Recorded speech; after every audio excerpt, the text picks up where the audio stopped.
Hello, welcome to value मंत्रा। और आज की जो कहानी है वो सीधा रेणुका जी लेक हिमाचल से सीधा आपके सामने। और स्टोरी का जो नाम है वो है अजगर करे ना चाकरी। आप सभी लोगों ने संत मलूक दास जी का नाम सुना होगा। वो शुरू में बहुत ही ज्यादा नास्तिक हुआ करते थे, लेकिन एक बार उनके गांव में एक साधु जी आए जिन्होंने ये कहा कि राम जी जो है वो सबके दाता है और वो हर एक के खाने की व्यवस्था जो है वो कर देते हैं, चाहे आप किसी भी कंडीशन में हो। अब इन्होंने उनके साथ बहस की कि अगर मैं कुछ भी ना करूं, जंगल में चला जाऊं, क्या तब भी मुझे खाना मिलेगा? उन्होंने कहा हाँ। तो इन्होंने सोचा कि क्यों ना मैं इस बात को आजमाऊं, और वो जंगल में चले गए।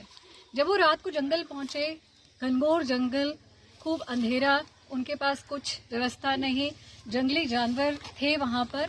डर के मारे एक पेड़ पर चढ़ करके बैठ गए। अब उन्हें ये समझ में नहीं आया यहाँ पे खाने का इंतजाम कैसे होगा, लेकिन थोड़ी देर के बाद वहाँ घोड़ों के टापों की आवाज आई और एक राजा अपने सैनिकों के साथ वहाँ पर आए और उसी पेड़ के नीचे बिल्कुल बैठे जहाँ पर वो मलूक दास जी पेड़ पर चढ़कर बैठे थे। अब उस राजा ने अपने सैनिकों के साथ सारा खाना वहाँ पर खोला।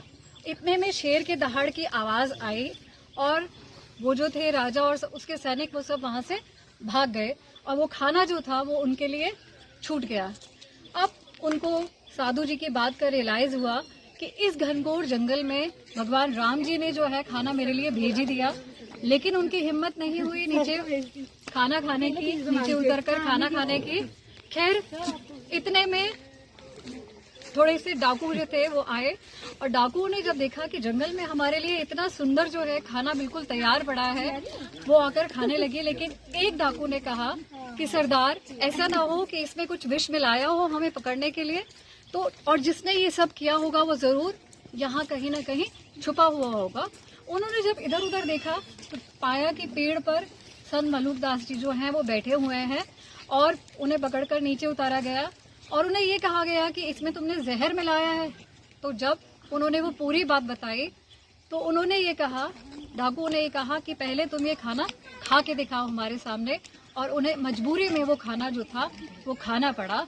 अब उन्हें साधु की वो बात प्रूव हो गई कि आप जिस भी कंडीशन में हैं, भगवान राम जी जो है हमारे दाता, हमारे इष्ट देव जो भी हैं, वो आपके लिए खाना किसी भी कंडीशन में भेज ही देते हैं।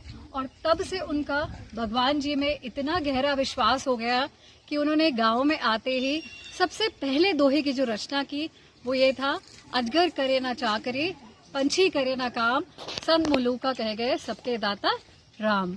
तो ये नहीं है कि हमने अपना कर्म छोड़ देना है, अपना काम छोड़ देना है, बस ये है कि अपने कर्म को किए जाओ, फल की चिंता मत करो, क्योंकि फल जो है वो हमारे भगवान जी हमें कहीं ना कहीं किसी न किसी रूप में, किसी न किसी कंडीशन में जरूर पहुंचा ही देंगे। Thank you and stay connected. Bye bye.